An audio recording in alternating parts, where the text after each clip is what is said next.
passé à Tamalat et Insinan, deux localités maliennes situées dans la région de Ménaka, non loin de la frontière avec le Niger. Plusieurs dizaines de morts parmi les civils et les combattants du MSA, le mouvement pour le salut de l'Azawad. Ils ont été ciblés par des djihadistes selon le MSA. Les assaillants sont des membres de l'État islamique au Grand Sahara, un groupe affilié au groupe État islamique. La situation dans la région est inquiétante. Écoutez Moussa Ag Acharatouman, secrétaire général du MSA et porte-parole du cadre stratégique permanent. Il répondait aux questions de notre correspondante à Bamako, Anne-Fleur Lespiou.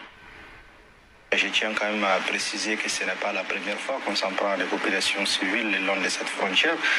Il y a eu le cas de Watagona dans les cercles d'Ansongo, il y a eu Tessit, il y a eu le pays des Armaganda, il y a eu la zone de Tilia. Dans toutes ces zones-là, malheureusement, c'est toujours la même organisation qui a massacré sans distinction des populations civiles. Je dirais que la particularité à Tamalet, c'est qu'ils se sont opposés à une farouche résistance du MSA qui était présent là-bas, ensuite du Gatia et d'autres mouvements alliés aussi qui se sont joints à nous par la suite. Et grâce à notre intervention, nous avons quand même pu sauver la vie à des milliers de civils qui étaient là. Et cette situation aussi a provoqué un déplacement en masse des populations qui étaient dans les villages de Tamalet pour aller un peu plus au nord vers les cercles d'Ineka.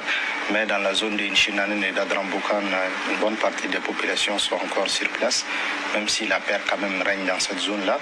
Je tiens aussi à remercier les forces de défense et de sécurité maliennes pour la première fois qui ont pu quand même intervenir avec un hélicoptère qui a pu faire des frappes, notamment au site d'Inchinanen.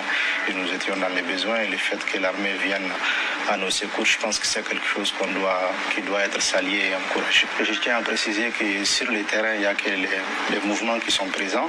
L'armée est à Ménaka, même si elle a intervenu par les airs. Et notre souhait, c'est que bien évidemment l'armée puisse se déployer dans ces zones-là. Sinon, autrement, on a beau fournir des efforts au Mali, ici au Niger, les mêmes efforts ne sont pas sur place ou au Burkina ou dans d'autres zones, ça va être extrêmement difficile. Et c'est ce qui rend la tâche facile à cette organisation qui se permet de massacrer les populations dans la zone des 3 frontières.